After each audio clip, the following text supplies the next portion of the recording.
Alright guys, so if you've been following this channel for a while, then you probably know where this is going to go and why I'm going to be talking about this right now, but to kind of give you guys a quick update for why I haven't been doing as many wrestling videos, why you've been seeing me just cooking or sitting on the couch talking about topics that I feel are important for wrestlers to know and think about, and ways of growing the community and stuff like that, and mostly yelling out into the void. And so I wanted to let you first of all say, the reason why I haven't been making wrestling videos for a while has been that we bought a house, and that there's been remodeling going on, and that remodeling last summer led to me having kidney stones, which was not fun. And then this spring, I had fallen into our French drain, which is basically a trench that you put in the ground and you backfill with gravel so that your basement doesn't flood or your yard doesn't flood. It's a way of diverting water. And we haven't finished it yet, and part of the reason why we haven't finished it is because I fell into it. And in doing so, I tore my meniscus. And I'm not sure that that was necessarily exactly what it was. At one point in time I was wrestling and there was a straight ankle lock that had quite a bit of external rotation. That means that my foot was being turned outward while my femur was not. That pissed off my knee. I also have a history of a lot of knee injuries when it comes to actually doing Brazilian Jiu-Jitsu from one asshole from Vancouver trying to heel hook me like crazy. And I do want to really emphasize that a lot of leg attacks are very, very dangerous. And so unless you and your partner have agreed to do leg locks, you should never do them. And unless you're like drilling and you guys know, the techniques, how to escape them, how to control them, especially heel hooks, you don't get a lot of pain or discomfort before your knee just blows out. And so I wanted to talk about knee injuries today because that is like the most common thing for wrestlers to have. And part of that is if you think about when somebody is shooting in for like a low single or something like that, they're going to basically drive their knee right into the mat, and we practice that. And a lot of times this is part of warm-ups where we're doing lunges and we're going right forward with our knee and dropping into the mat, and it's usually going to be our dominant knee, which is usually going to be the right, which is the one that I injured. And we do this every day, and that's going to eventually wear down onto the knee, create some elasticity within the ligaments tissue. It can damage the cartilage tissue, and it can damage the meniscus, and also the oh god, now I have spaced on the bursa, which is where your synovial fluid is kept. And there's also misinformation about how you should warm up. Like you see some people will put their knees together and then they'll do knee circles and whatnot. And what's happening when you're doing that is that you end up with both of your knees, your knees joints being pushed together, and then you're swirling them around. And what you're going to be doing when you're doing that is you're going to be actually loading and grinding on the meniscus in a way that it wasn't designed to take, and also probably stretching out those ligaments in there. Now, when we talk about warming up, you'll see like a lot of people will do like this before they start doing a pull day or a deadlift or something like that, where you have to put a lot of load into your wrist, whether it's going to be compressive force or if it's going to be pulling force, or you have to move. Same thing with doing this. You're not warming up the muscle tissue when you're doing that. You might get a little bit, and that might help prevent injury, but what's actually happening in there is you're stimulating the bursa, which is going to be putting lubricant into your joints so that you can move. So that's the role of the bursa within the knee joint, or any joint particularly. And so, if we wanted to do something to stimulate the bursa in the knee to warm up your tissue, well, you'd want to do it either unloaded or under light load. So we'd be doing like walking. Walking will do it just fine. So you don't need to be doing these leg circles. You're going to actually get the same benefits from just walking around. If you must have some circular movement that you need to do it uncompressed. So, if I'm going to do like a circle here, and see I'm doing this without pain on my bad knee, this knee would be yelling at me if it was creating a problem. I might take my foot and go through external or internal rotation, and if you have trouble controlling that, you're going to actually go through that by doing just circles with your foot. You're going to actually be internally and externally rotating the tibia when you do that type of movement, and that will stimulate that bursa to release that synovial fluid into that joint. But again, we're trying to do it under no load because we don't want to have that grinding going on. So when we talk about like the anatomy of what's happened here, specifically in how do we avoid it and that type of thing, not introducing rotation into the knee is a big thing. Not introducing lateral shear force into it. So, this is a hinge joint. It goes front and back like this. It does not really want to move like that, right? Leg attacks, and we don't want to go into hyperextension and stuff like that, and we don't want to put something between here and then close up this joint because that will pop it apart like that. There's a lot of ways that the knee can get injured. And a lot of times it just has to do with, for runners and things like that, poor muscle engagement. So maybe you have too much external rotation, maybe you have too much internal rotation. So, the TFL being tight, causing internal rotation of the knee while you're walking, which is referred to as a valgus, or having flat feet, which can have the same effect. You're going to have this repetitive force where you're grinding on one side of your knee and then you're stretching out the other, and you've got no support on this medial line, and then and then you're going to have the medial cruciate ligament give out there. Or if you are cutting across, so you're pushing off this way, you've got this external rotation from your glute being pushed out as you're moving this way. So you're pushing off that foot and you don't have quite the right support, then you can tear this lateral cruciate ligament. All of these can be damaged in many different ways. The ACL is in a particularly dangerous position, right, and which is why it's one of the most commonly injured ones, and also because, it's preventing, this. So if you're doing like broad jumps, one of the reasons why you're going to be feeling that quite a bit in your patellar tendon is because you're landing and then your femur wants to continue moving forward because it's got all that inertia and that momentum from your upper body going through that femoral joint. It's putting a lot of tension on all these structures here, particularly the patellar tendon, right? Which, you've got your quads, and it's called quads because you've got the vastus lateralis, intermictus, and medialis with the rectus femoris on top, which feed into this tendon, which goes above and below the patella and then attaches down here. And so this patella, the whole purpose of it is to give yourself leverage, right? And I don't have a great way in front of me because I didn't think about it of demonstrating this, but basically if you were to put a strap over a ball and then you pull on it, you're going to have a lot more leverage than if you were flat against a sharp corner, right? And so if we think about going back to compressive damage, so arthritis and that type of thing, the reason why that develops into the knee is because you've got your bones, and when your bones grow, they don't just grow evenly throughout the entire bone, right? What's actually happening is that these caps become on top of the bone become cartilage, right? And cartilage is a softer tissue. So if you think about damage that can happen to tissue, if you think, I kind of use the analogy of a knife, and I'm sure we've all had a knife. If we have a knife that doesn't bend or flex in any way, shape, or form, and we keep shoving in a drawer, eventually you're going to find the tip of that knife has broken off. Whereas if you have a very flexible knife and you shove it into the same drawer over and over again, it's going to bend and it's going to, be able to take on a new shape. Well, your bones, if you just had your tibia bone and your fibia bone sitting right on top of each other without any type of cushioning, no cartilage, no meniscus, that's going to be hard on hard, and when hard hits hard, hard shatters, it cracks, it splits, like, an axe going down on a piece of wood or something like that. It's gonna break apart, probably more akin to a sledgehammer coming onto a weaker rock. So, so the meniscus basically is the padding that is the primary shock absorber for the knee.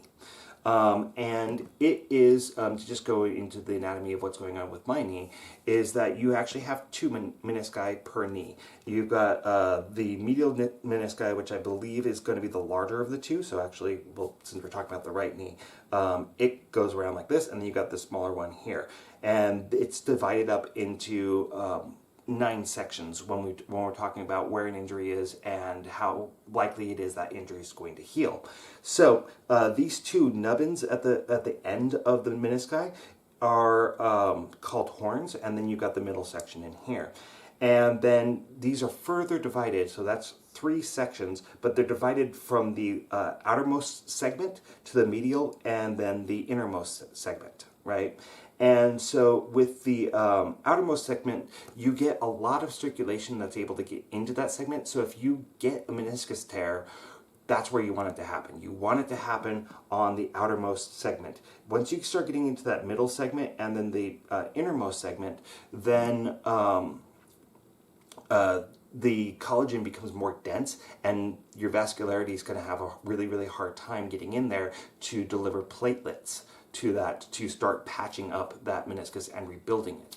So what do they tend to do with this? Well, oftentimes they'll give you a cortisone injection, which is a steroid that's basically going to make you kind of feel better for a little while, and then you have to go back in a couple months, and then you have to do it again, and eventually you're probably just not going to heal.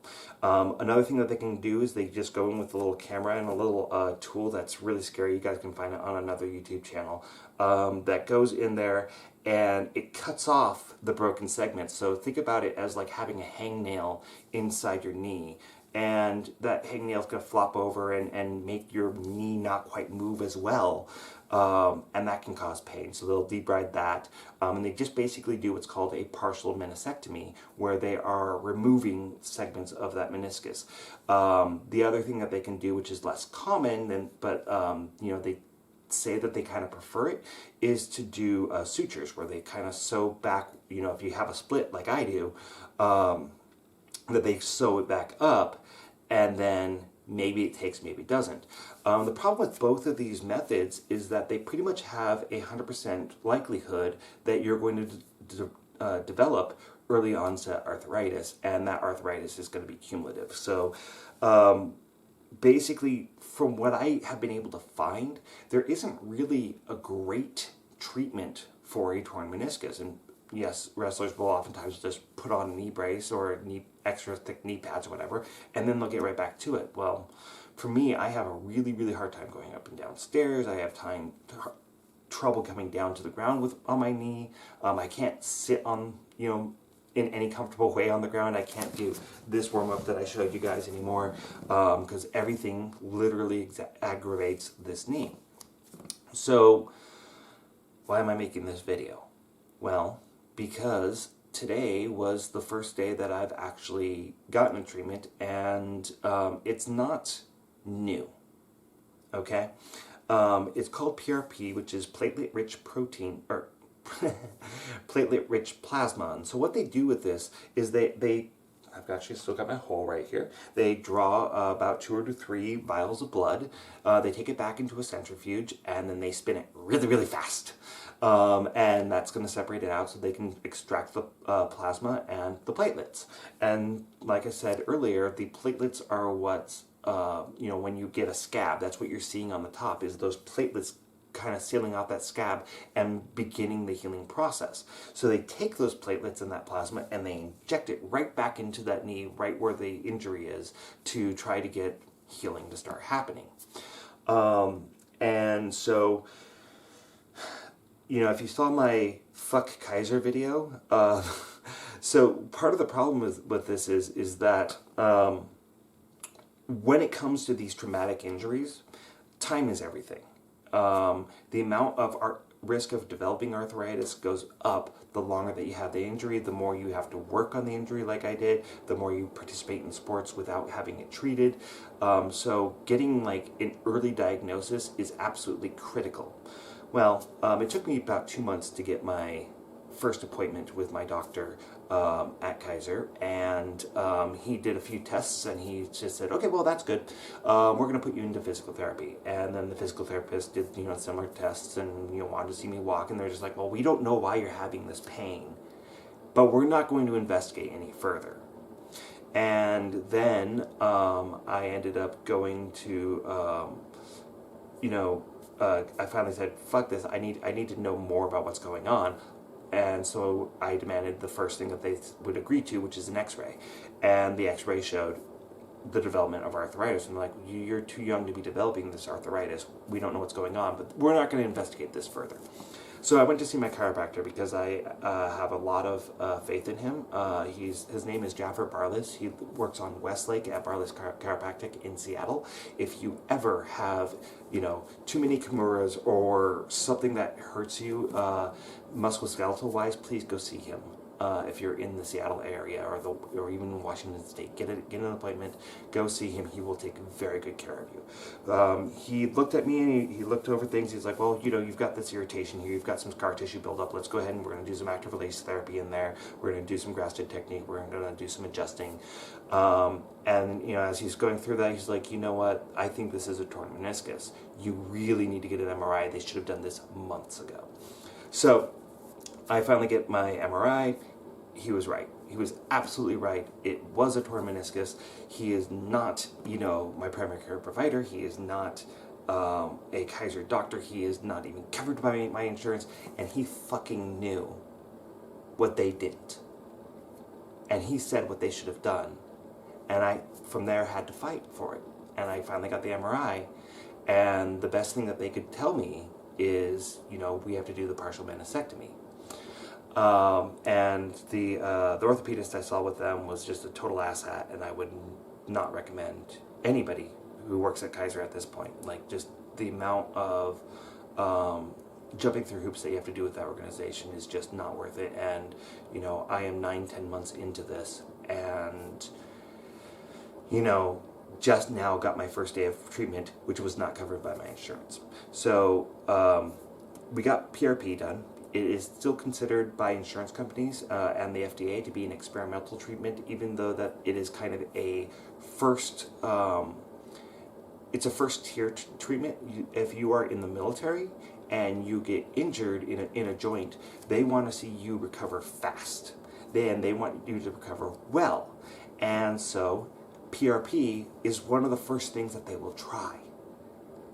And that's how I knew about it, is I dated a Army doctor about 2 years ago, and the person who treated me is a former Army doctor, and so I don't know if this is going to take, and this is for the meniscus. I'm not going to say that if you have an ACL tear, right, if your ACL is separated or one of the ligaments are in there, if it's strained and it's lax, there are other things that you can try. There are injections that you can get in there. PRP won't help you. If you have a tendon tear, PRP will help you. If you have a muscle strain, it will help you. Plantar fasciitis, which I have, PRP will probably help you. And so, this is one of the things. It usually costs about $1,000 to do per treatment. By the time I finish my course of 3 injections, it'll be about $1,200. So $400 per treatment. She's very reasonable. She's taking care of me over at Your Physician Coach here in Tacoma. And I cannot say that and couldn't be happier to be with this doctor. And she's going to go through and she's going to handle my physical therapy. She's going to be handling my future injections. And I really feel like I'm in really, really good hands with her. And hopefully this is going to lead me to being able to do more wrestling videos for you guys. And you'll be seeing a lot more of me. And, going back to what I said, I don't remember which take this is, at the start of this video, that, yes, I'm doing more cooking videos, I'm doing more of these talks. Well, that's because I'm basically unemployed now, because I've been dealing with this and I can't walk for long periods of time without swelling. And as of today, hopefully that's going to change. I have been told that, I can expect to see some change in the first week or two, but really it's going to be like a month out before I see a real solid change happening. And in a month out, we do a second treatment. And hopefully by then we'll be seeing, hey, there are range of motions improvements. I can do more without getting swollen. I can swim without pain. I can get on the stationary bike without pain. I can get my cardio back. So we've talked quite a bit now about the different types of injuries that can happen to your knees, how kind of to protect them. For me, what the next couple months is going to look like is that I'm going to be doing, low weight squats, body weight squats, low weight deadlifts. I'm going to be doing like hamstring curls, which are going to be either with a physio ball, or I'm going to put a little towel or hand towel on the ground and be doing hamstring curls where I'm just gliding my heel against the ground and creating my own resistance that way. So we'll be doing basically hamstring curls slash leg extensions to kind of just give this more structure. And hopefully, I won't need a brace because they don't seem to be helping, and I haven't been fitted for a proper brace because my orthopedist decided that wasn't worth his time. Again, asshole. And so, it's going to be different, if you have a ligament tear, because, when a ligament tears, it just usually just snaps off, and there's only one thing that you can do, and that is to replace the ligament. What they'll do for that is that they will go through, I think it's through the sartorius, and they'll basically borrow some of the tendinous tissue in there and use that to replace the ligament, because they're both going to be a elastin collagen structure. And I probably would have taken it out of the IT band because there's plenty of tendon in there, but there's probably a good medical reason why they don't do that. I am not a doctor. But other things that have been going on with this knee that likely would happen there as well is like you see all that swelling that happens when you're injured. Right now it's from when she took out the fluid out of my knee. She found that was predominantly synovial fluid, going back to what we were talking about from the very beginning. When you have a bursitis or something like that, the bursa becomes overstimulated, it becomes overactive, and it just leaks fluid into the joint, and lo and behold, you have got all this swelling and whatnot. But if you have a swollen knee, you don't know what's going on in the knee. There are a lot of things that could also be going on, and I do want to touch on those really quick. One of those is gout. So if you have a high protein diet, maybe you have too much sodium in your diet, anything like that, or where you maybe have a metabolic issue, what can happen is that you have too much uric acid running throughout your body, and then that will crystallize with calcium and I think sodium in your joints, and that's gonna be like having ice crystals or diamonds inside your joint. So when you're moving, you're grinding against those crystals. So that's an inflammatory issue. That's where we are with that too. So they have to kind of rule that out. Other things that could be happening in there is you could actually develop tumors in your joints that can create excessive fluid. You could have bleeding because you ruptured a blood vessel, and because it's a joint that you're walking on all the time, you're constantly bleeding into that joint. Usually, I think for that you would start seeing a lot of purple and discoloration, yellows and whatnot appearing here. For gout, you can't really see that on even just when she pulled out the fluid, she's like, because for her to have it tested, it would be another $400, and I don't have the money for that right now. If that joint infusion continues in the coming weeks, then we really should get that tested and see if there are crystallizations happening there, so we can rule out gout. So that's another reason why you don't ever want to go with a high protein diet. I know what the fads say, just don't fucking do it, especially if you want to be active for a long period of time in your life. Gout fucking sucks. So yeah, really, if you have an acute injury, rest, ice compression, wrap it in an ace bandage, or get a knee brace or something like that. The neoprene ones would probably be fine in the early stages. spandex ones might be okay for a mild compression going on there, but really ice, elevate, and stay off of it for the first week or two, because that's when you have the most chance of creating new injury and progressing that. And then fight for your care if you have to. Knee injuries are no joke. I think that if anytime you have any major swelling that happens to your knee, you can't walk, discomfort, demand your fucking MRI. You fucking deserve it. You should be getting that kind of care. Imaging, yes, you're going to be subjecting yourself to some radiation, but the trade-off of that is that you go for a long period of time without getting the proper care because you're not approaching this with with all the information.